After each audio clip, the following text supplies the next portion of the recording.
Bill. Nick in the house. I am Nick in. in the house. I don't know if I'm in the house. I'm in a room. In the room. Nick in the in room. the in the big house. That's right. You are at the big house. I am not. So what's You're happening? you're in the little big house down in San I am. Antone, Little where they big make house good in Texas. salsa. Salsa. New Isn't York that where they City. Pace Picante? New York City. Is that where Pace Picante is still I made? don't know. I think it is. I don't know. Anybody in the chat? I don't know if it's still in New York City. Can anybody confirm where Pace Picante sauce is made? Is it still made in San Antonio? Get New a York. rope. That was so funny in that commercial. New York Oh, City. hmm. So what do we have today, buddy? We got a couple of new bowling balls. Believe it or not, We do. We do. By the way, a bowling ball company announced 2 new bowling balls. How about that? What a shock. Wow. Right before bowling season. What? Well, marketing genius. Who would ever Wow. thought of that? I was looking at the YouTube of our radical rundown, Yeah. which is the unwritten rules of bowling. Right. And we did it on Monday. Today is Wednesday. I think we had over 15,000 views. Or about 15,000 views. You finally found your niche. We do a video on how to improve bowling and fix your game, make you throw more strikes, and we get nobody cares. Views. 4,000 views. Yeah. The unwritten rules of bowling, almost 15,000 views. Vent your frustrations in the comments, 15,000 views. Unbelievable. Yeah. How to build an arsenal for your league, make you strike more. How to shoot 900, how to be a good sport. No. 12 people watching. Yeah. It actually got voted off of YouTube. They signed a petition. They said, "Yeah, can we remove this video? It doesn't belong here." If you guys hadn't seen it yet, go on YouTube and find it. It's it's pretty funny. We were doing it to have a good time and joke. And next thing you know, we had that many views. So next thing you know, we got the best video you've ever put out. Yeah, right. Yeah. Wow.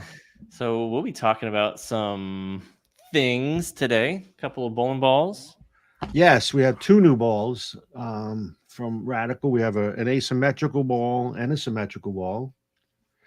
The asymmetrical ball is the Deadly Rattler is the symmetrical ball, and the asymmetrical ball is the hitter.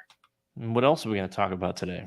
We're going to talk about the old time bowlers versus the new time, how they would fare in each era. Yeah, so that'll be interesting. It should be. A lot of comments should come up from that one. I definitely have some thoughts, and I think it also applies to probably baseball. Like you think of baseball players in the 20s, 30s, and 40s. No, absolutely. It does. Yeah. I mean, I saw a picture of Babe Ruth with Ted Williams, and Ted Williams still had his, Red Sox uniform on, and he looked old. I don't know how old he played till or what age he played to, but I think it had to have been mid 40s, right? Wasn't it the early 50s? No, I meant like how old was he when he retired? Oh, his age. They asked Ted Williams right before he died, if you played in today's game, what do you think you'd hit? And he said, I probably hit about 180. Is that what he said? 180, almost a 400 hitter. He goes, yeah, I'm 87 years old. At least he kept his sense of humor. He did. And we also have a top 5 today that you actually did. You actually did one. I did a couple of them, by the way. You forget when I do them because they're so good you take credit for them. Because they're so few and far between. Quality, not quantity. I do want to make a quick announcement that James Bryant is doing a contest. What? On the fan page group LLC. Yeah, he'll have something up this week on it, and he's going to give away either or both hitter and Deadly Rattler. So nice. Yeah, at least he remembered to do a giveaway, unlike somebody else on this show that was supposed to do it this week, but I forgot. I was so busy. Maybe we'll do it next week. We'll do the giveaway next week. It doesn't sound like anyone I know. I mean, we're going to talk about more bowling balls next week, so we'll do a giveaway next week. Yeah, we'll do it. We'll give it away next week. Anyway, we didn't promise anything.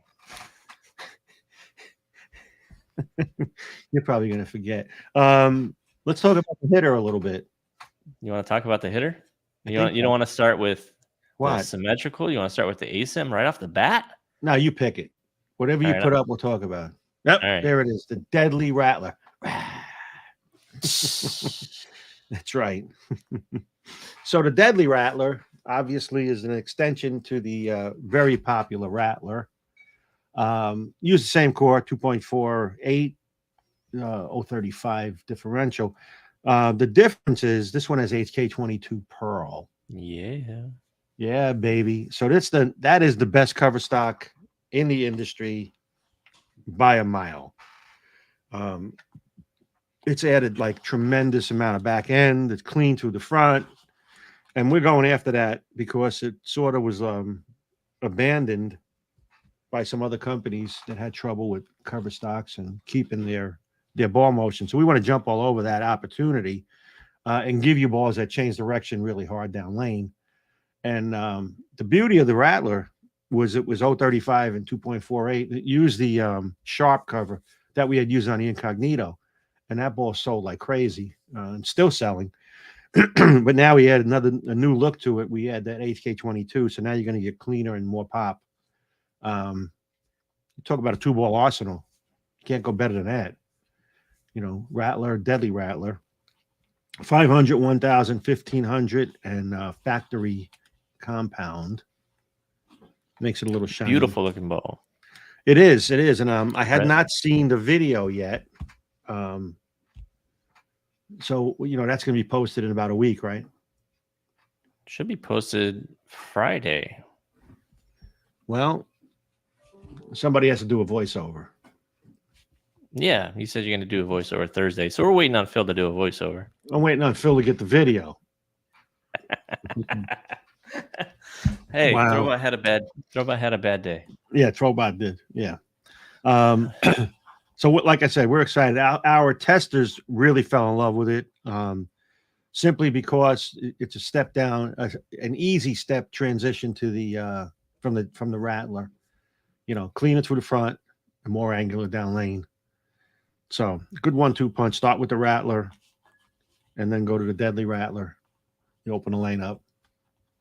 It's really cool. I like it a lot. And again, you guys see the video probably the end of this week. So, do you have any questions on that ball? Are you frozen, Nick? Nick is frozen.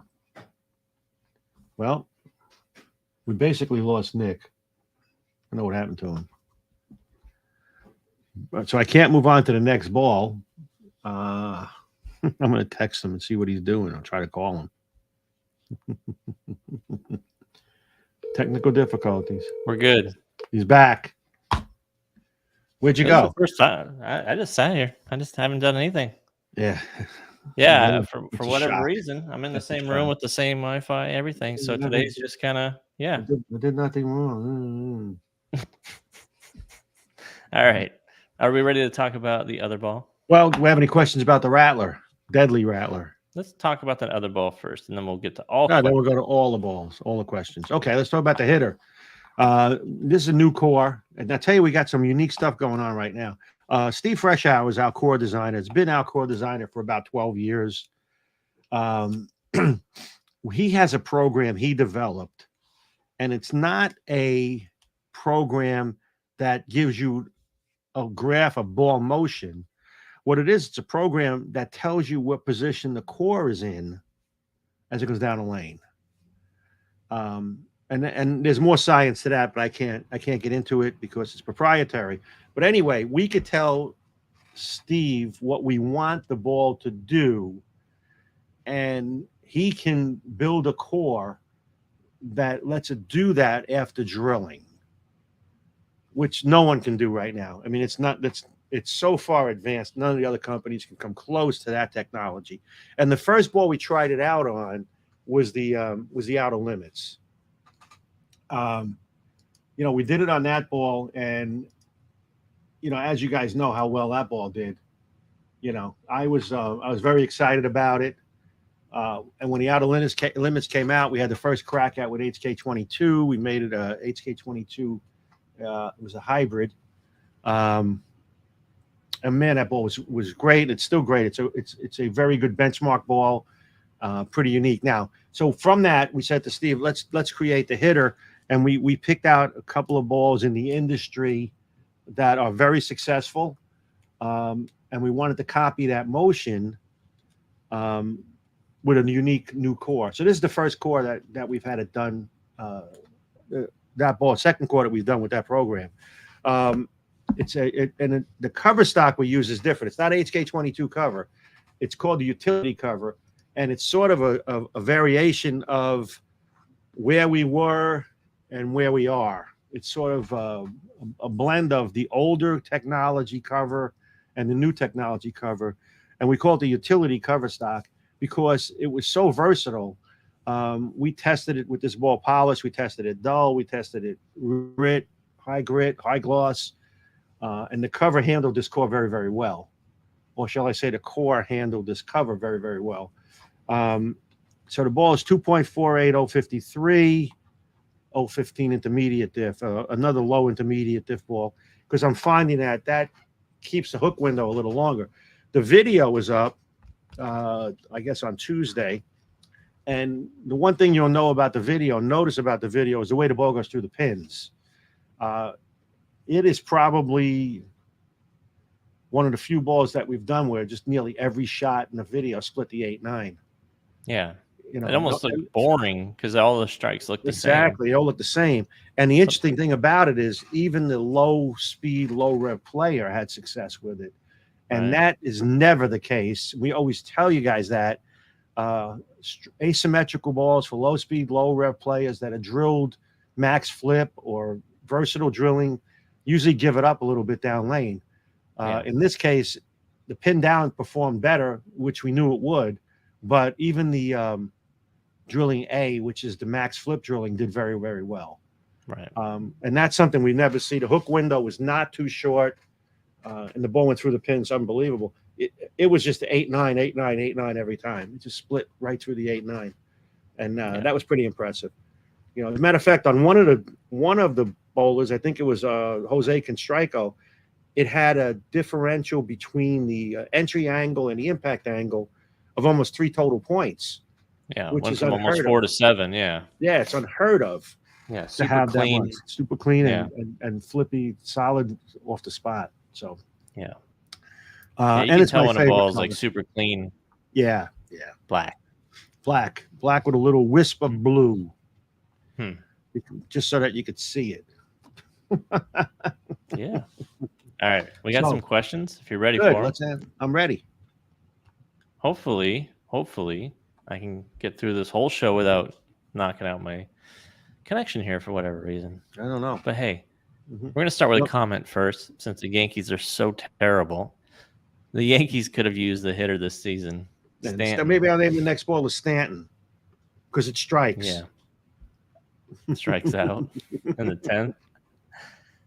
Can I compare the accelerate to the hitter? I might compare it in a video. If I'm going to compare it, accelerate's a little stronger, smoother overall. That's like your traditional big hook and ball. It's meant to kind of read early. Hitter is a little different. It's not so much of a dig in and burn kind of ball. It actually gets through front and it sweeps on the back. It's got that sweeping ball motion where it's not like stand up and hook or stand up early and roll. It's got that nice continuation. Excuse me. I was actually able to use that a little bit last night. You all right there? Yeah. I threw it a couple of shots in league last night. I liked it. So I'll probably use it again Thursday night. I'll try to. All right. So David wants to know, does the Rattler have sharp with HK22, or how does that work? Like when you say it's HK22 Pearl. HK22 is a base resin. Sharp was a base resin. Okay. And Sharp was a resin that we had in existence prior to HK22, and Sharp had an additive package in it to create the motion that we use that matched up better with the Incognitos and with the Rattler. But the HK22 was not available when the Rattler came out. Right. So now we have the HK22 package. And it has its own little tweak to it to make it match up to the Rattler core. So it's My HK22 Pearl. my in-house fact checker Wikipedia guru Steve Kern Yeah, I said Ted Williams retired in 1960, age 41, 42. Yeah. Which was You he? know what else I 41? noticed? Like 40. you look at old photos of people that were like in their 40s compared Yeah. to like people in their 40s now. People just look Yeah. younger now. Like you don't Yeah. even have to go back that I far. think it was the photos. The cameras were bad. Think so? I think I think so. it's all the I think it's all the preservatives in food. That make everybody preserve now? Yeah, you're probably right. Yeah. All right. Scott wants to know: is there any truth that certain colors have more hook? Explain if it's true. You know, I'll tell you my opinion. People can argue with me all they want. There basically should be no difference, except maybe with black bowling balls. But And all why the is other that? colors, well, black one, I think we use carbon black to make the balls black, and that's a little more grippy. Mhm. But for the other balls, we use a dye. We don't use pigment anymore like we used to. Not maybe not in every case, but most cases we use a dye. So you take the isocyanate, the polyol, and you put a dye in it to get the color that you want. Sometimes you have to lighten it with a little more pigment, maybe a white first, and then put color to it. But there really is not that much difference. You know, it appears to the eye that there is sometimes. You know, you watch a black ball go down a lane and it has a different eye appeal to it than maybe a bright color ball for some people. You know, For some people. Mhm. All right. Corey Hall says, what are the numbers for the deadly Rattler in 14? I actually went and looked at it real quick. 2.496035. So differential is exactly the same. The RG raises a little bit when you get to Right. a lighter outer core material to make it 14 instead of 15. All right. Is dot still being used, Nick? Yes, but not with radical balls. No, Why is that, Phil? we do not dot. We don't dot. We don't dot. We don't cross our T's, and we And definitely we don't don't dot dot our our bowling bowling balls. balls, right? That is a new. It's a technology that you have to retool to use or tool new going forward. The thing is that Steve Freshow has been doing our course forever, and to have him change the way he does it in order to make it pinned from the bottom just requires a whole different set. And here's the other part. I don't want to have just one ball on the line with dot. Or as new balls come out, you know, and some with dot, some without dot. So you know what, we're doing fine. We have less than 0.5% failure rate, which I don't think is a big enough deal to worry about. A lot of our technology, our newer technology, is based on older technology. Like some of the technology used in the outer limits was used in the hitter. I could not use that technology per se if one was dot and one was not. So no dot for you. No dot for you. No One dot for soup, you. please. No dot for you. 1 year. All right, this one's right up your alley. Which ball is good for slow speed, low rev, under 14, under 200 RPMs? So I actually threw the hitter last night. I had I threw it dull the way it came out of the box when I first drilled it, and it was a little too quick for me. You know, it burnt and a little too early. So I hit it with just a little bit of polish right on top of it. I didn't do anything. I just fiddled with it, and it was fine. So I liked it last night. I had I just put the pin like 4 3/4 from my PAP, and the mass bias was near my thumb, and I liked it. I'll be able to throw it again, I think. But for somebody with low speed, low revs, I'm telling you, you probably want to get something in the sneak attack area. Mm-hmm. Yeah, You know, Rattler's a good choice too. Rattler, Deadly Rattler. Deadly Rattler, right? Because they have a low diff of 0.35. Yeah, watch the YouTube videos on Throwbot there, Randall, because every video's got a low speed, low rever. Mm-hmm. So if you're 14 miles per hour at the pins, which is what shows on the screen, I'm not sure what your ball speed actually is, but just look at the low rev, low speed player, because you'll be able to tell which balls go through the pins a lot better. Watch that pin deck exit board and just watch the way the ball goes through. Yeah, I mean, Yeah. When you see a ball goes through the pins for those type players, that's when you know the ball has a lot of energy stored up and is creating the right entry angle into the pocket. And we have so much information in those throwback videos. If you look at the sheets with the data, we give you a hook power, which is the amount of boards the ball crosses from the break point to the pit to the pocket. And we give you the entry angle versus the impact angle. And whenever the impact angle is greater than the entry angle, that ball is continuing. And then we also give you the pin deck exit board. So it'll tell you how much it went through the pins after it hit the pocket and kept going. So all of that information is in there. So as a low speed, low rev player, you look at that first bowler, you're going to have pretty close to that type of performance to match your style. And, look at the drill patterns and which ones are better. So asymmetrical balls, pin downs mostly are good for your type of player. Yeah. Yeah. And that was kind of unheard of, but with asymmetrical balls, they absolutely look a little bit better with lower speed, lower rev players. Yeah, nobody would believe that when you told them, no, drill a pin down. But I'm a low speed, lower player. I want more hook down lane. It's going to roll too early. It's going to come off the spot and quit. It's going to lay down. Yeah. It's going to be longer through the hook spot and reserve more energy. That's what's going to happen. All right. R.W. Munchkin says, how does the Deadly Rattler compare to other low-end balls across the brands of Brunswick, like Fireball or Captivate? So it's going to be similar. There's every brand's going to try to fill out their reaction chart and their ball chart. So to fit every type of reaction for every type of bowler across the board. So you're going to have bowling balls that are similar in every range per brand, because they're going to have slightly different cores with slightly different covers. In some cases, the same cover shared across the board. So they're all going to serve a purpose, and Deadly Rattler will serve the same kind of purpose as Captivate or Fireball, or pretty much any kind of pearl ball with that HK22 cover with 030s diff. I mean, you're going to get pretty much the same. You're not going to see a whole lot of difference between the two. So if you're a Radical guy, get the Radical. If you're a Ebonite person, get the Ebonite. If you're a DV8 person, you know what to do. So one of the things I would suggest is if you look across the brand, not across the brands, in the brand, we built an arsenal based around the Sneak Attack Solid, Rattler, Deadly Rattler in that order. So you come up the ladder with the ball performances, and then you'll get into the lower intermediate differential balls like the Innovator and the Innovator Solid, or the Outer Limits, and now the Hitter. So we sort of build, and then you go to the higher differential balls, intermediate differential balls like the Katana Assault and the Katana Strike.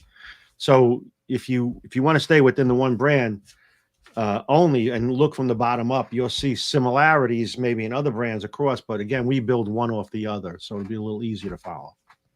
Okay. Craig Graham had a question about the program you're using to design cores. Is it similar to the Ebonite program? He corrected the question. No, not at all. This is totally different. Steve is a genius when it comes to core designs. He's been doing our ball since the beginning, and he is fantastic at it. And he writes his own programs for developing this. This has been in the works for a couple of years, this one program. And we finally got to see it in the Outer Limits, and we're really surprised about how great it was right off the bat. And now we gave him the task of the second one was to find some ball motions that we told him that were popular in the industry, and let's design core. And he does it with after drilling, not like anybody, make the ball with 048 and 015 intermediate diff, or 053 and 015 intermediate diff. That doesn't mean anything. Further. Take it a step further. Let's do it with the drilling. Mm-hmm. So he does it as the balls were drilled with the weight removed, and match up the ball motion after drilling. So that's the goal here. Okay. Mm-hmm. Steven says numbers on the Hitter look close of that of the Incognito. Safe to say a good replacement or an upgrade? Yeah, you could say that. I mean, the numbers look close, but again, the ball shape is different, so that means the after drilling motion is going to be different. It's probably going to be in that range, but it's different. Let me tell you, it's different. And again, like I said earlier, Steve Freshour, when he does it with after drilling numbers. So even though the numbers look the same, after you put holes in it, where that core is relative to the ball motion is what dictates how that ball is going to perform.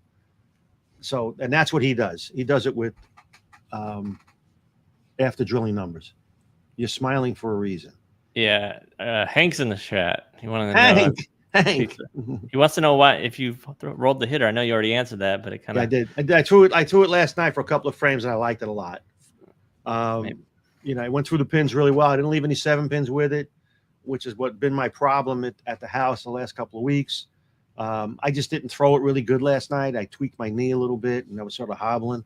But you know, I'll try it again. My knee hurts. My knee hurts. So I'll try it again Thursday night a little bit. But we bowl late shift Thursday night, so it might be a little bit too much. But we'll find out. Yeah, I liked it. I did like it. Adam wants to know: is there any plans to discontinue the original Rattler? I need to buy a case or two. So buy them. Buy them. It's going to be discontinued eventually. I mean, if you wait till they're discontinued, then it's a mad dash to try to get whatever's left over. Yeah, now's the time to buy them. I can't tell you when. You know, when sales slow down, we stop making them. Yeah. You know, it's not on the docket to be discontinued right now, but if you like that ball a lot, I'd buy them now. Yeah, doesn't hurt. Christmas is coming up soon, so that's right. Treat yourself. That's it. Oh man. Hey, Salty J Fishing says first time he's been able to catch our show live. Right. Have you fished with this guy before? I have not.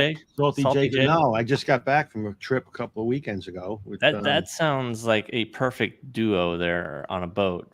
Salty J and Philly C. Philly C and Salty J on a boat fishing.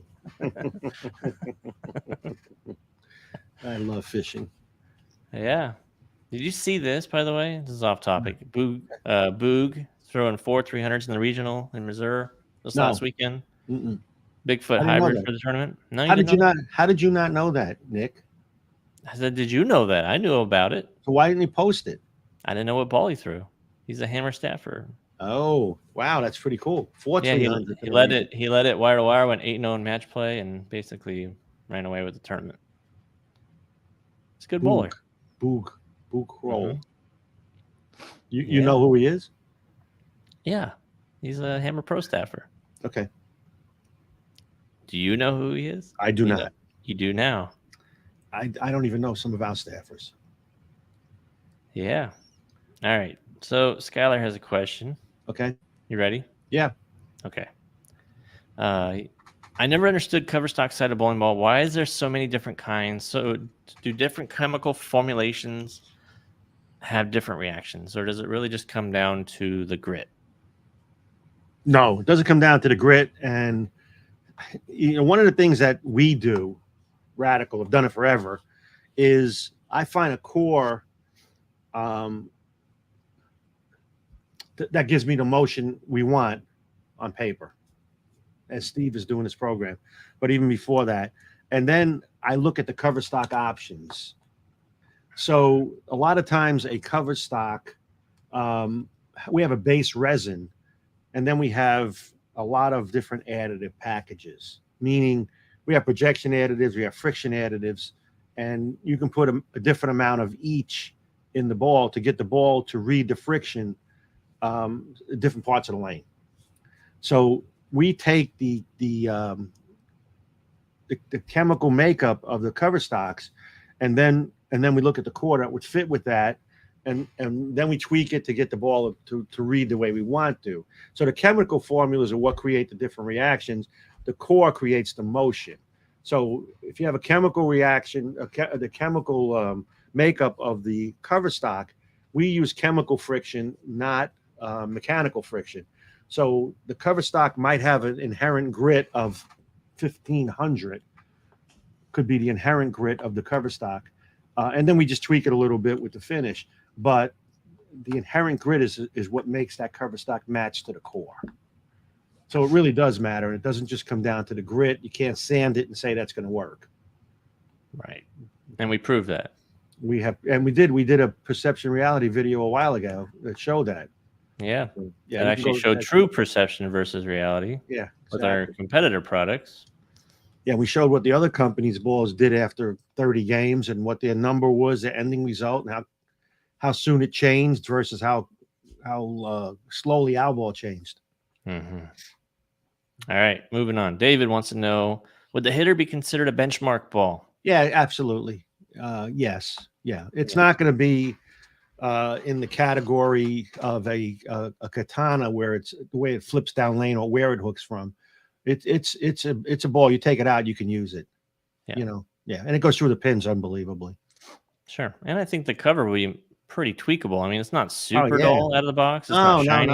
No, it's not. No, it's got 2000 on it. It's not shiny, but you know, it takes very well to tweaking. Yeah, you know.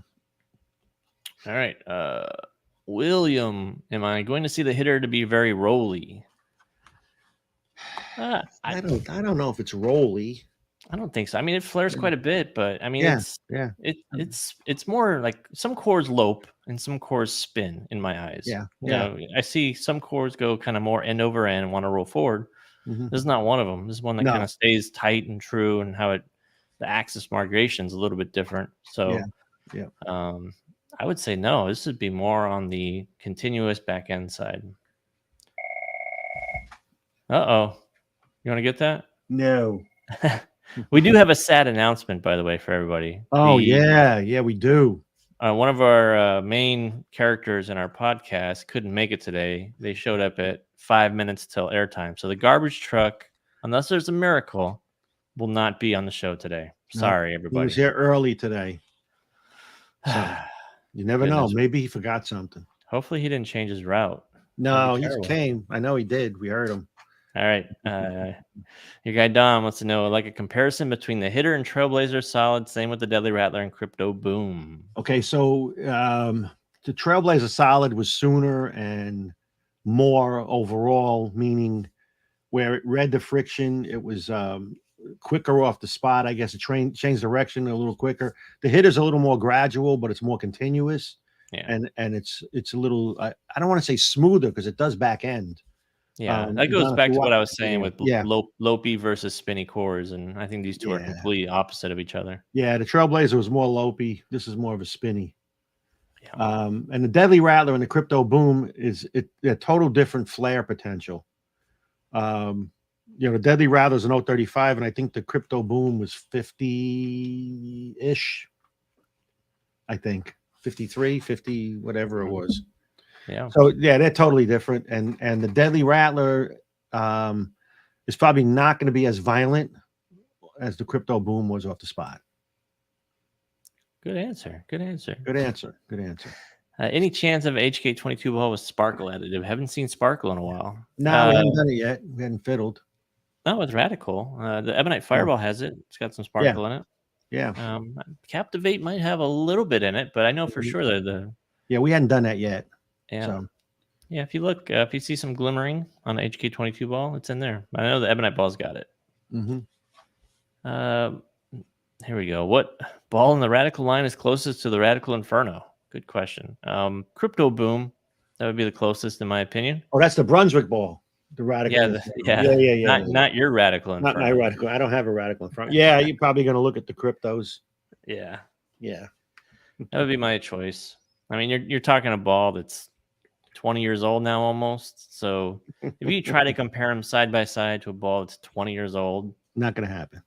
It's not going to be exactly the same because that ball is deteriorated over time. Bowling balls, unlike wine, do not. There we go. Brandon wants to know, how does someone figure out the rev rate? I don't have Specto. I'd get it if I could. Yeah, Specto's pretty expensive, Brandon. I mean, it's not for individuals really to have it. They're for bowling centers and coaches and people that are doing it full time to have it. There's a couple different ways. There's probably some videos on YouTube to do it. I mean, including tape, and you're going to need your iPhone or your Android or whatever to film in high speed. But if you can calculate the rotations with the tape, there's an easy way to calculate how many times or what your RPM will actually be. So there are videos. how to do it. So, or you can just go on Reddit and ask them for a rev check. They do that all the time on there. What's my ball speed and rev rate? Yeah, there you go. Let someone else figure it out for you. Right? Outsource, baby, outsource. Yeah. Chris Wilson says, my fiance being a low rev and about 11 to 11 and a half. We've noticed with asymmetrical and bigger symmetrical balls work a lot better for her. Yeah. Okay. Wow. I mean, I don't know what the drill pattern is, but yeah. Yeah. David wants to know, what about high speed, low rev players? Talking about what ball is going to be best matchup. I mean, surface is going to be your friend when it comes to speed dominant players, especially if you're low rev. Yeah, probably a Katana Strike or a Katana Innovator Solid. Innovator Solid. You need to get that ball to slow down. If it doesn't slow down, it's not going to strike. Yeah. So. But also, if you go with the Katanas, it's got a higher intermediate diff. Yeah. That'll help you a little bit. It'll help. It will help. All right. So Rob Johnson wants to know, what is the difference from Rattler to Deadly Rattler distance and total hook? So the comparison when we did the throw bot, there is a marginal difference between the two. Obviously if you're taking one shot and that's your comparison, it was probably about board and a half stronger, starting up just a little bit sooner. I don't have the numbers. The Rattler was Rattler compared to the Deadly. Yeah. So it started sooner, right? So I know on one particular comparison, Deadly Rattler was high flush, and then the Rattler thrown right on top of it went 4-7. So it went through the face a little bit. So it's a difference. It starts up a little sooner, smooths out a little bit in the back. Doesn't have as much back end, so it kind of rolls a little more forward as in comparison to Deadly Rattler. Yeah. Yep. What ball would be closest to the original Black Ridiculous? One of your favorite bowling balls? I think the Crypto Boom probably had a higher diff. So did the Ridiculous had a higher differential. Mm-hmm. I think you're probably looking at a Crypto Boom for that motion. Right now we don't have anything that's solid that has that motion. I don't believe. I mean, just get another original Black Ridiculous, right? Yeah, like where? I got one in my office. Yeah, there you go. I know of another one too, but yeah, I mean, you can find them if you're really trying to find one. You could probably get one. But replacement wise, right now in the Radical line, I mean, hang on 1 second. Somebody's knocking. Somebody's knocking. Yeah, let them in. I don't know. They want to be part of the show. I don't know. Just excuse me 1 second, okay? I'm not sure. I'll take over the show. Don't worry. Please excuse Phil. He can't be bothered right now. He's got to go. Maybe it's trick or treaters. I don't know. I don't think he would have any candy there. I mean, maybe he can give him some gumballs or something, but I don't think he would have candy to give the kids. Yeah. So I'll save some of these questions I see for Phil because he can answer all those. But price point of the hitter, it's I believe it's top shelf. Phil can double check on that one there. But sorry about that. Top shelf is the price point for hitter. Is that what we're talking? No, it's right under that. Are we making a new one? Yeah, we have like it's still top shelf, but it's sort of a little bit cheaper than Innovator. Cheaper than, yeah, exactly. Right. Okay, good to know. So yeah, it's up there, but not with that super high top shelf price point. Right. Yeah, Kurt wants you to compare the Innovator Solid to the hitter. The Innovator Solid is sooner, probably a little more overall hook. Yeah. But not as much down lane motion as the hitter. Smoother overall. Yeah. I see your guy in the background there. Yeah, he's doing some work back there. This is funny. Hey, Dave Porter, my guy, wants to know how you can get on staff. Yeah, well, let him see you on Thursday. I'm not gonna. Well, I'm not gonna tell you to strike double in the 10th to win the U.S. Open. How about just double in the 10th at Pincrest to shoot 600? We'll start there, David. What did he shoot? What did you shoot last week, David? He subbed in the league on the first week. Anyway, Hank wants to know, what's your top 3 selling balls right now? Hank. Well, let's see. We have the crypto boom and the Katana Strike selling well. The Outer Limits is still selling very well. So I would go with those three. Yeah. Good Katana answer. Assault, good answer. Innovator still selling. So we got a lot going on. Yeah. And we're going to have the hitter and the Deadly Rattler in the mix here soon. Absolutely. October 19th, that's when those two balls come out. All right. Ian says he apologized for being late. The WNBA highlights from the playoffs distracted him. No problem. It's totally understandable, Ian. I totally understand. You just Everybody has they have their priorities. Yeah. I mean, it's a riveting sport. It is. What are you doing back there? He's got some work he's got to get done on the wall. All right. It's our new character in the show. Yeah, right. Will we see a conspiracy core with HK22? Hey, it's on the list. We're working on some stuff. So I don't know when and if it will fit, but it's possible. Mm-hmm. So, yeah. Mm-hmm.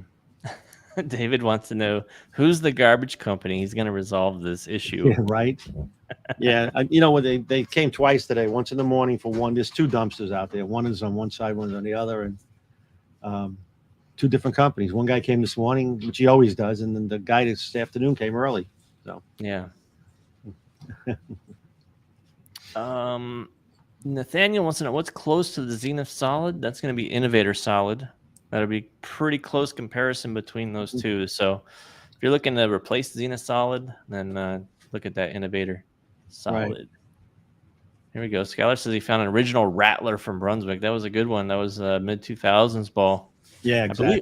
I believe it had an Inferno core in it too. I could be wrong, but great ball. Yep. What's close to the Intel SE? Well, the Rattlers. Yeah, the Rattlers are. Because of the differential is they have the same exact numbers as the Intel. Mm-hmm. Both the Rattlers do that. That's exactly the same numbers. That's where it came from. That's what they were derivatives of the Intel extensions. Okay. So, can you please compare the Payback to the Deadly Rattler? Only because you said please. Yep. I think the Payback is a little more differential. So. And it's also was a sanded ball, whereas the Deadly Rattler is not. It's a little more. It's polished, but it also the differential is the biggest difference. Yeah. It's not going to be as soon and as smooth. The Deadly Rattler will not be as soon as smooth as the Payback was. Right. All right, Jim. Any variant of the Spy in the works? Not right now. The Spy's still selling very well. And, okay. That's all we got to do. It's always look at balls that sell, keep selling them. It's one of those things where it's a plastic cover with an asymmetrical core. Like if you change the core in that ball, Jim, you're not going to really have a big difference between if you put like another asim core, say we put the hitter core in there or whatever, just because the cover stock isn't going to be able to create as much friction as a normal resin. Right. I don't think you're going to see much world of difference. And we already had the additive in that polyester cover stock. So, I mean, you're not going to create much of a difference. You want to make it more, you're better off just going to a low-end resin. Mm-hmm. Justin, generally speaking, are pearl cover stocks better for lower ball speeds or people that prefer to play closed down angles? Not necessarily. No, not necessarily. Pearl, you got to realize the ball's going to hook somewhere. Yeah. Some of my biggest hooking bowling balls are pearl. Right. Depends on where they hook. Even like the shinier hybrids, that are more pearl than solid, some of those bend a lot. Like that Black Widow 2.0 hybrid, the thing hooks a ton. Yeah. But it's a shiny hybrid. It doesn't know. No, it doesn't know what it is. It doesn't know what it is. It just goes. It just goes. Yeah. Don says release dates 10/19. My home center's having a ball demo 10/14. Any idea if the hitter or Deadly Rattler will be available to demo by then? I don't know that. I don't know how that works. I think the product specialist is the guy that would know that, the guy that's putting it on. Yeah. I couldn't tell you if it was going to be available or not, at that time. Okay. Dustin, he says, don't worry. I'm here. Yeah. I was worried. Look at him. He's relieved now. Yeah, I feel so much better that Dustin's on the show. All right, we need to. We'll wrap up right now with this because we got to move on. We can be sitting here all day answering questions. I'll go in and look at them like I always do. So, you know, and I'll answer whatever we hadn't covered in the show. Sometimes I don't answer a question that comes in later in the show because we covered it. So you guys have to go back and watch it sometimes. Yeah. So. Yeah, Jim said he had 666 last week. We bowled his team. They beat us like 6-2 on points, but didn't snap me off for series. Sorry there, buddy. You're below on the board. Sorry, bud. Oh, Dave Porter, 592. Yeah, I didn't think he got the 6. Sorry. Well, he almost got there. All right, so we should definitely segue. Okay, let's segue into the top 5 bowling books. Best? Not best. Bowling books. Oh, not just bowling books. Just top 5. Well, it's top 5 insinuates best. It does. So I'll let you narrate. Right. Are these in particular order, and are these numbered correctly? I don't know. We'll see when we get out there because, you know, you have trouble. Didn't you ever watch Sesame Street when you were a kid? They had the counting thing, 1 through 5. And no, coincidentally, my nap time was the same time that show aired. Yeah, I figured. I can see that. All right. Go ahead. Ready? Ready. Number 5. Number 5. So, okay. We're going to fix it. Yeah. Thank you. Okay. I'm sorry. So no, we had some work being done on the back, and they got an insurance company come to look at it. So this book is an old book. I read it. I used it. I liked it. It was great. Better bowl. You know, the problem is people don't feel how they bowl properly. You know, and when you get something locked in, man, I really threw that great. I wish I could lock it in. I read this book a long time ago when I first started bowling, and I swore by it. You know, it helped relieve the tension. I was able to sort of get what I felt into muscle memory. It was a really good book. I'm not sure you can buy it anymore. You probably can. It's used. But if you have trouble duplicating shots and you feel like it's because it's a mental part of your game, this book was really good. And I was told about it by a guy when I worked for the airlines, was on the flight. He was a doctor. He was a doctor. He wasn't a hypnotist. He was a doctor, a psychological kind of guy. He told me about, you know, self-hypnosis to help you unlock that inner feeling that you had when you bowled. So I figured I put that one up there. Yeah, the book was so good, and Phil was talking about this yesterday. He said he self-hypnotized himself back in like the early 80s, and he still doesn't know that he's gone through like 4 different ball companies of owning and running them all. I think it's the same one, right? Exactly. Yeah. So yeah, he doesn't know how he got here. He still thinks he's back in. I still think I'm back in the 80s, except Brooklyn. I don't throw it like that anymore. But anyway. I'm sure you still throw it in the gutter. Don't worry. I did last night. I threw it in the gutter. So whatever. All right, number 4. Mm-hmm. So this book came out in '76, and it was like the rave of the bowling industry book wise. Par Bowling. Tom Kouros is an instructor, a writer, and this book covered everything from A to Z on bowling. You know, interestingly enough, we were talking about this yesterday. There aren't a lot of bowling books now, like because of the videos and everything that's available on the internet. But, you know, this book, everybody had to have it. And it was like the book. And he talks about some stuff in there pretty interesting. And the best part of the book to me was he talks about accuracy and action. Accuracy being how accurate you are hitting your target, and action is how much you put on the ball.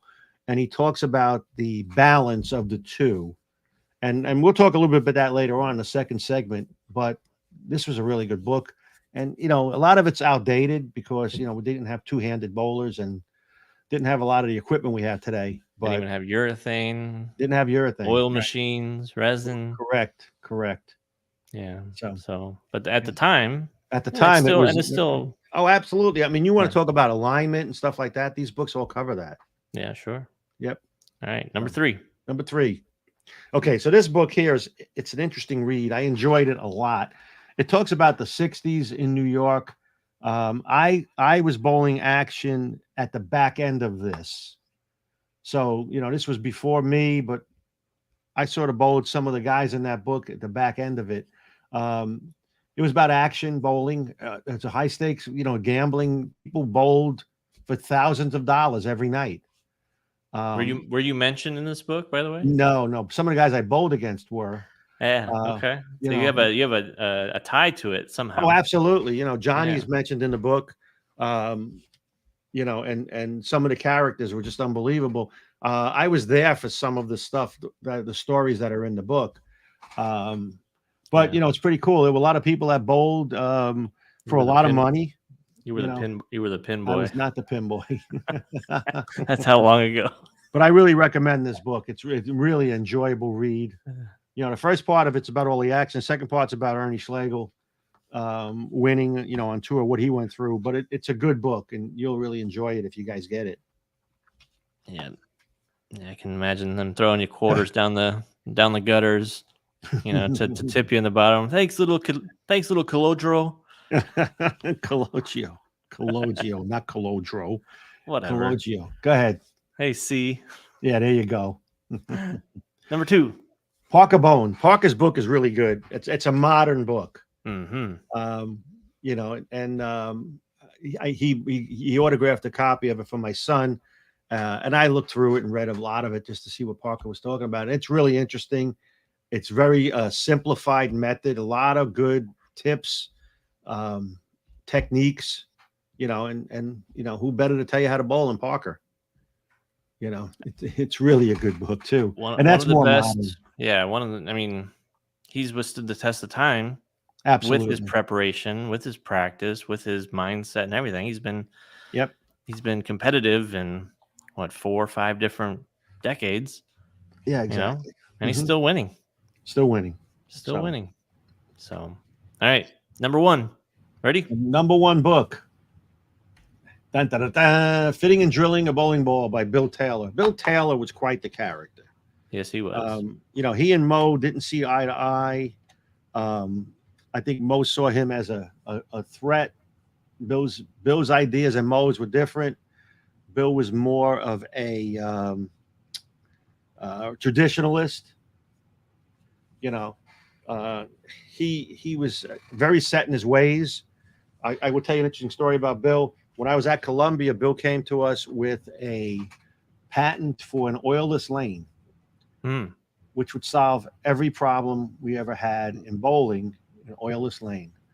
So we put the money up and went to Westinghouse, and they built us these these panels that had the lane pattern built into it. Okay. So it would never change. You wanted it like a 10-to-10 shot, it had it built in. You wanted it flat, it had it built in. We tested it, and it needed some work because the balls marked up the surface. So we figured out if you put like 3 foot of oil on the lane, you were okay, as long as the ball didn't land. It was great. And we were ready to go to market with it. And Bill's problem was he didn't believe that there should be any steerability in the patterns. He wanted them all be gutter to gutter. How do you... Total traditionalist. Total. And the problem was that the proprietors, all you did was put this on your lane. Mm-hmm. It held down with magnetic clips. There was no new lane. You just put that down on the lane. There were panels. And the panels had 2 sides to them. So my plan was to have different patterns on each side of the panel. So you could have different tournament shots. You could have house shots. You could change whatever you wanted. And Bill said, no, he didn't want to do it. And the program just died. Now that would have put lane machines out of business. It would have put cleaning supplies. You clean them with soap and water. Wow. So, but this book covers a lot of things. There's a lot of great things in there about fitting. If you want to learn about that, exactly. If you want to learn about fitting, this is the book. Yeah. When I first started in the pro shop, I was given the book. It said, hey, this is kind of how I do things. This is the Bible, more or less, of fitting. So commit it to memory, and we'll work on fitting some hands, and we'll go from there. So you adapt over time, and ideas change over time. Sure. Some of the fitting methods, they don't hold true, but I can't fit a hand unless I have a Bill Taylor fitter. Yeah, the little ring thing, the ring circle, right? Is that what it's called? Yeah, exactly. Yeah, if I don't have that, I can't fit your hand. Sorry. They get the measuring ball. We could be here for hours. Is this the hand you really want me to fit? How about the other hand? Let's try that one. Why don't we just guess? Let's guess. How's that feel? Is it close? Okay, good. Does your hand hurt? Okay, go on. How do I know? Right, exactly. So that's our top 5 bowling books. So interesting. So we got another topic. We do. So for the last 15 minutes or so, this topic. You are. I am. I really am, because I think you have some good opinions. That's why. Only because, you know what? I've lived through parts of each, and it's always a debate. Mm-hmm. And what's the topic? So spell it out for everybody first. So we're talking about, would the great bowlers of the older days be competitive now? So we don't want to name names, so we'll just take it era from the 50s. Yeah, we'll name some names as we get through it. But right, and then would the bowlers of today have been as successful back then? Mm-hmm. And you know what? It'll always be an opinion. You can't prove it.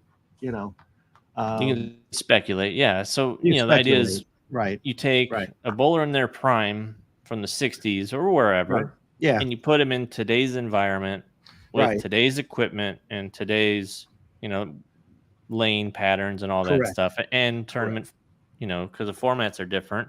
Right. They have little sprints for tournaments nowadays. So that's true too, because those days it was 40 games. Right. At least. So would players that were dominant in that era be dominant today, or would their physical games and the way they threw the ball not work on today's game? So what made somebody successful in those days was they were product of the environment. Mm-hmm. The environment required you to hit a board or two as your target. You relied more on accuracy than action, which I said earlier, right? There were really no big power players as we know them of today. I mean, I don't think there was anybody with a 400 rev rate, much less what you have today. No. And you relied on accuracy. Hit your target, and the ball got to the pocket, and you struck enough. And the averages were a lot. I think, in those days, I think 210 or 212 was probably the high for the year. Maybe 216, was what somebody averaged for the year on tour. There's no definitive, they didn't have a definitive spot to throw it to, and they read the lane side to side, not front to back. So how were the lanes even dressed back then? So you take a tournament in the 60s. Okay. So how did they dress the lanes back then? When was the first adopted lane machine?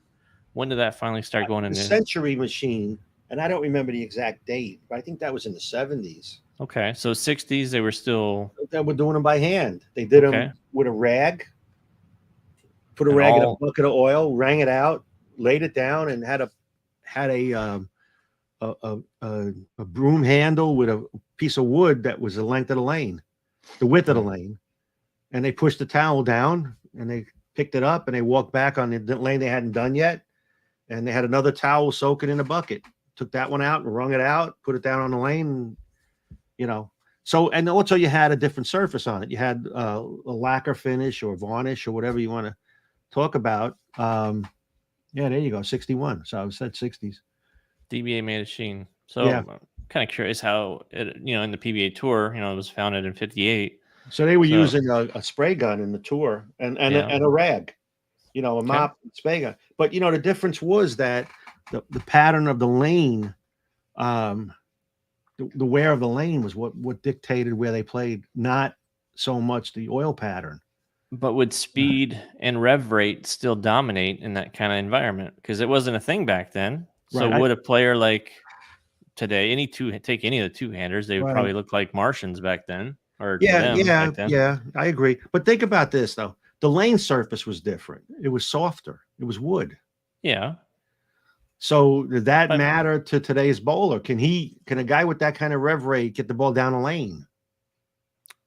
that's a good question, but you got to be bowling with that same kind of equipment. You're going to be bowling with the True. rubber bowling balls True. and the That's true. polyester. Yeah. So I don't know. I tend to think that the environment dictated the way you had to bowl. Mm-hmm. I'm sure people could have tried to rev it more if they felt that would have been successful.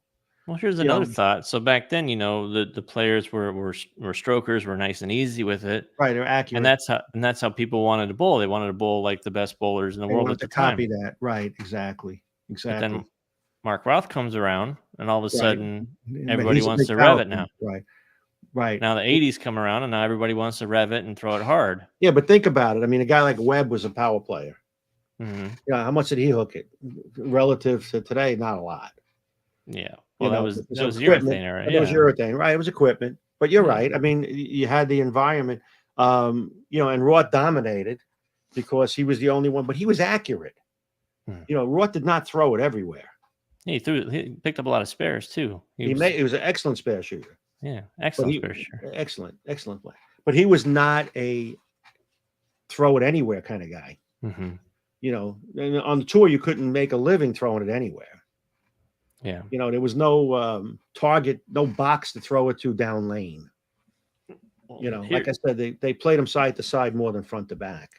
Here's my opinion. And I think that the bowlers of yesteryear, the legends of their time in the 60s, 50s, early 70s, would not be able to compete with today's field. I don't know if I agree with that. That's okay. I just don't think that you take their game and place it into the field now. Right. And I think they're lacking 200 RPMs, 300 RPMs, and quite a bit of ball speed. Yeah, but you don't think accuracy, if you were super accurate? No. Guy like Earl. I mean, even you could take, a guy like Schlegel. He competed into the 90s. Yeah. But he wasn't on that many shows because that game had evolved. Right. Where accuracy wasn't a premium. The bowling balls were creating a lot more work. Where I see what you're saying. I think you take the bowlers of today with the rev rate and speed and put them into that situation back then. They would dominate. I think they would dominate. Absolutely dominate. It's just the same as baseball today. Yeah. You made that analogy with Ted Williams saying he'd only hit 140 because he's 80 years old. But somebody asked Ted Williams right before he died, if you were playing today, what would you hit? And he said, I hit 180. 180, you're like a 400 hitter. He goes, I'm 87 years old. Yeah, so I just I don't think baseball players, even you look at the 40s, 30s, 20s, like I don't think they're as athletically fit, stronger, or faster than they were today. There was a few, but not as much as there was because one, it's a scouting and it's an international sport now. They get players from all over. Right. But there's some strong and fast players out there that are. Well, I also think the game is different. Let's talk in baseball for a second. That a pitcher pitched nine innings. There were no relief pitches. You had a 4-man rotation and another guy or two in case the guy was getting bombed. But now you go 5 innings, 6 innings, and then a guy that throws 100 comes in. Yeah. So I think it's harder to hit now than it was back then. But I don't think there were as many pitchers. I mean, there's a lot of pitchers that pitched a lot back then, but it doesn't mean it was good. They're just there to pitch. Yeah, but if they had that mentality of I'm only going to let you go 5 innings and I'm going to have another guy come in, I think things would have been about the same. Baseball is the only game in the world where nothing's really changed, if you think about it. I mean, the field. How fast did pitchers pitch back in the 40s? Well, they didn't measure it the same way. I mean, no, I know. But do you think that a guy, was throwing 95, 100? I think guys were throwing that, like Bob Feller and stuff like that. Those guys threw that hard. I just think that they were not throwing it that hard in the 8th inning, where the other guy would give up 2 or 3 hits, late in the game. Whereas now, once you get to the 7th inning, it's shutdown time. So, but I think the bowling, the environment maybe did not. You realize not that if you realize when you looked at a guy like Salvino and Weber and Don Carter, they threw the ball in that little tunnel on the lane, the groove. I'm not sure a high rev player could do that. But they would have to adhere to the groove. How many? What was the RPM of Salvino and Weber and all them in their prime? It was not high. 300 at most? Maybe 300 at most. Yeah. But they were able to keep it in the groove. They threw it that way to keep it in the groove. I think that a high rev player might. Did anybody surface their bowling balls back then? No. Probably not, right? They soaked them or back in the before. Yeah, they did. But I'm saying if you think keeping it in the environment, the pattern that was on the lane, I don't think a high rev player could do that and it would perform that way. I think it would over or underreact. That's why the guys did what they did. I think. I'm just saying. They might be able to jam it into that little tunnel. Maybe. I mean, they're throwing 20 miles an hour. No, I agree. Yeah, 500 RPMs. I agree. We have any opinions on this? Anybody, give us what they think? Let's see. Don says that he thinks that Mark Roth would have more than held his own in his prime today. I agree with that. Yeah, I think Mark was kind of the pioneer of the power game out on tour. He absolutely was. Yeah, he was. So I think that's where you draw the line. That's why I didn't really mention the 70s because that's when he kind of came on and started really changing the game. And then 80s came around, and all of a sudden you had a lot of power players that were learning the rev rates just jumped from there. And then once resin came out, that just made it. If you didn't rev it, some of the guys that were lower rev benefited a lot from resin. Absolutely.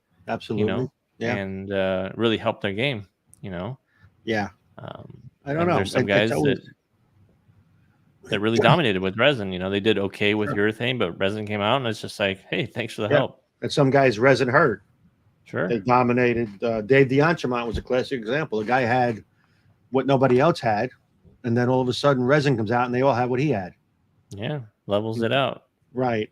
But I think I still think the environment is what made it happen the way it is. Just like today, the environment is what makes it happen. Yeah, the Hook guys that were on tour when they bowled on lacquer finishes had a very tough time. They used rubber balls as opposed to urethane. Yeah. So you're still talking in that era of the 80s. We're talking like going back to the 50s, 60s, 70s, early 70s maybe. But taking a guy that has a 500 RPM rate, rev rate, 20 miles an hour, I don't think the pattern matters at that point. You might be right, But how did that person become about if the environment hadn't changed? How? I don't think that person would have been. I think successful. It just evolved. It just evolved. And the two-handers just. You have to see success. Well, yeah, everybody saw success with every Saturday when they saw a Pete Weber or Ambletto or Mark Roth just cranking the whole lane. Right. Right. I want to throw it like that. I wanted to throw it like that. Yeah. Better believe I tried. But the two-hander is because there was success with the patterns that were on the lane. Let those people continue to develop. My opinion. If you had dry boards to throw it to, you get the ball to hook back from that. You can work on being a two-hander. If you had no friction, I'm not sure. I don't know. The two pioneers of two-handed bowling on tour, they always bowled that way. They started from a young age that way. Correct, because they had house patterns to throw it on that made it more comfortable for them. We're not talking young guys. They're 40, almost 30s, 40s. So they kind of bowled in the same era I did. Right. But they started two-handed. The only time we only bowled two-handed or without a thumb was messing around. Right. That was never thought of. That was never an occurrence to be like, oh, I should try to do this. Yeah. What was the guy's name that threw one hand, no thumb? From Arizona. I think it was Mike. Mike. That Mike. He threw 300 on TV. Yeah. Blanking. He went from Mike Miller. Mike Miller. He went from a conventional two-hander to a two-hander with no thumb. Yeah, and he had more success. He had more success because his rev rate went up. Yeah, you don't have to clear the thumb. Right. You don't have to clear a thumb. So maybe you're right. Save a fortune on ball on insert tape too, by the way. Yeah, and thumb slugs. And thumb slugs. Yeah, you don't need them, right? Did he drill it? Did he drill it? Did he drill his thumb hole? I don't know if he did. Yeah, I think he did because he threw it. I think he threw it at spares. Yeah. Okay. Yeah. So maybe he didn't save that much money on thumb tape. Yeah. That's pretty interesting. I don't know. There's always that debate of how someone would have done, and would the most accurate player of that era be successful in this era? Yeah. Stephen Carrot says, read something where they measure pitch velocity has changed. As they used to measure a ball across the plate, now the speed is measured at the time of release. Right. Article estimated that Nolan Ryan would have been clocked up to 107 if measured of that release. I did. I read that same article. Yeah. Yeah, exactly. That's one record. His strikeout record will never be broken. Correct. Never, ever. That's correct. So I think you have to look at the area you're bowling in.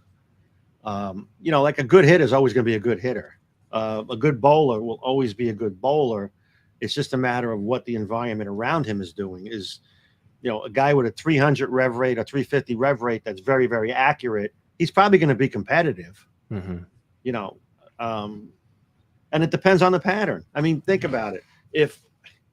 What do people average on majors when they put those tough gutter-to-gutter shots out? I think they still average plenty high. You think so? Yeah. I don't know. Yeah, because they break down the patterns and they're able to create their hook zones. Right. I just think from like a physics standpoint, I think with bowlers today going back in time to the 50s and 60s, yeah, that just from physics alone, they're obviously smart bowlers because they can make adjustments. Correct.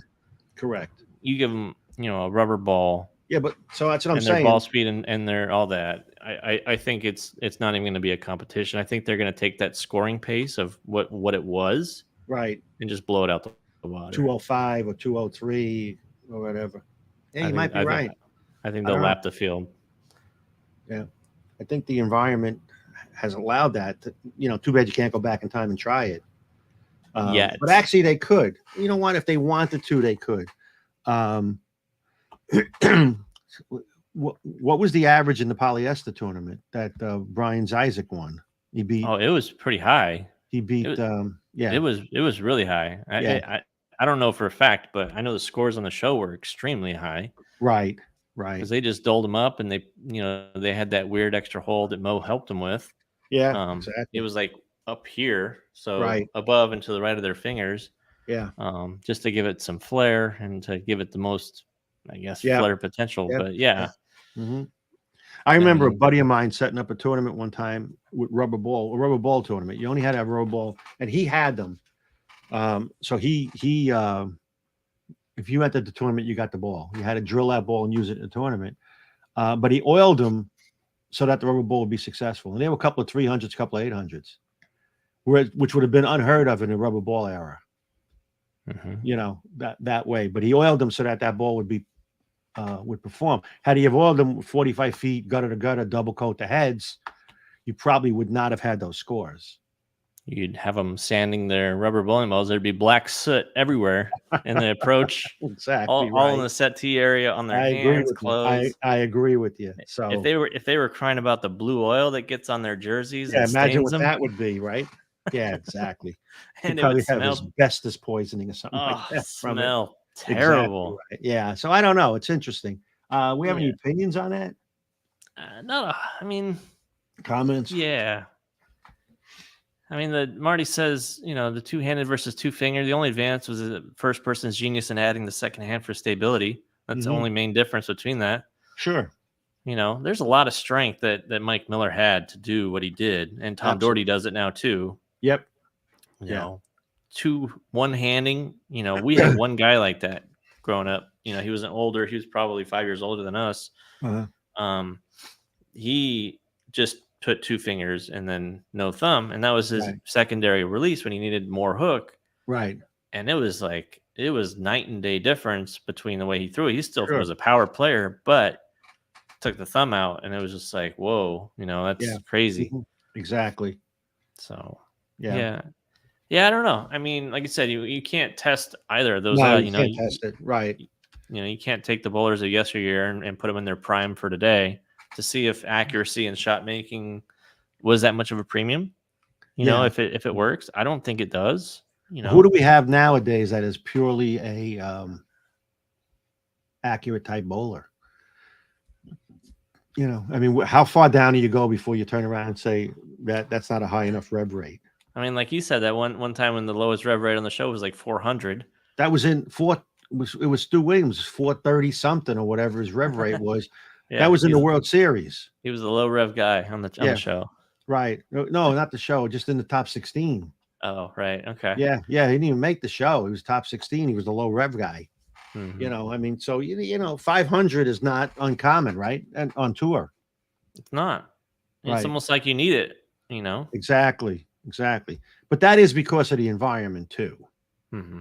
They throw it to a spot down lane more than anything else, and everybody throws it to the same spot. I mean, a lot of these guys on the show, though, they're pretty accurate when they get the guys on the show are. Yes, yeah, they are. Yes, absolutely. Yeah, you see them within a board, half a board at the break. Right, I mean, right. But you're looking at the best of the week. Sure.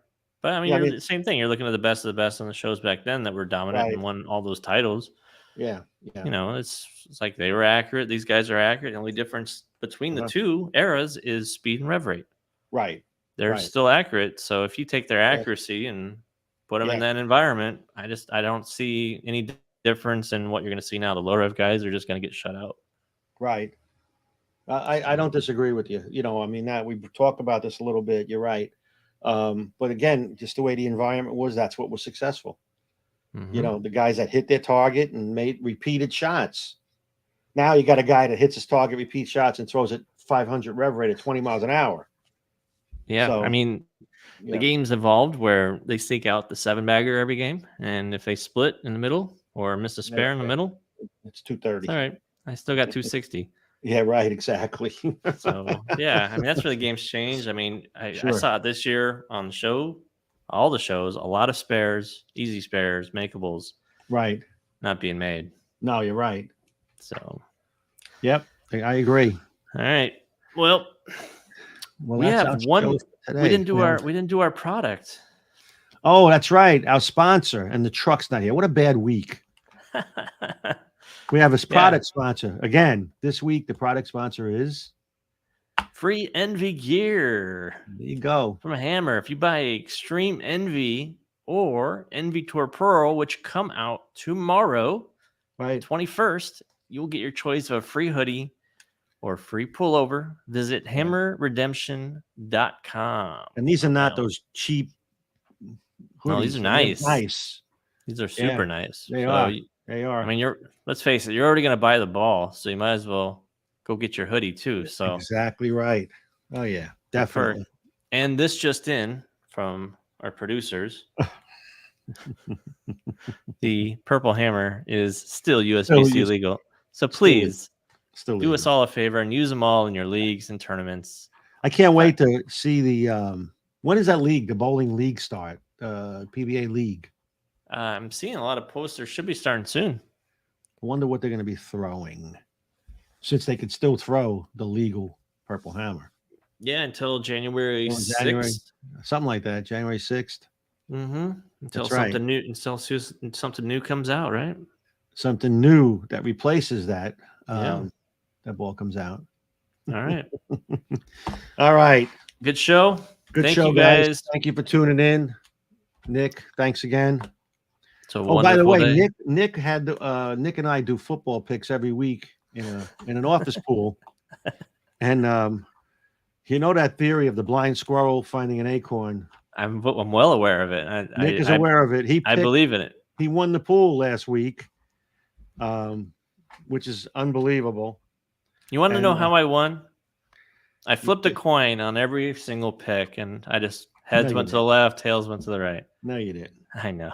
No, you didn't. But anyway, here's Philly Mush on Monday night, because it's going to come down to a tiebreaker no matter what. And my tiebreaker score was a little bit higher than everybody else's tiebreaker score. Not by much, but alarming early on. And Phil says to me in the first or second quarter of the first game, says, you know, if these teams play for 2 more weeks together, you might be able to get to your number. And in true Eddie Mush fashion, he mushed himself. I did. And that was good, though. It was a jinx that worked. The over I picked was 86, the total, I mean, and the total was 85. Thank you very much. You're pretty good. Right. And I told you the total should have been 70. No, I said it was 39 and a half. You said 39 you put 76. Yeah, I put on mine, but I thought it was 39 and a half twice. So let's call it 80, 78, 79. And that still would have won. Yeah. As long as you got around the guy that you tied with. But he did the picking. I have to give him accolades. All I got to say is your picker is off, and I hope week 3 are a little bit better. Well, I'm looking at it, so we'll see. Hopefully we'll have a better time. All right, guys. We'll see Thanks for tuning in to episode 25, Perception versus Reality. We'll be back next week talking about new balls again next week. We're going to have a giveaway. We're going to give away. Don't forget. I didn't forget. Yeah, you did. Selective timing. Yeah. We'll see you guys.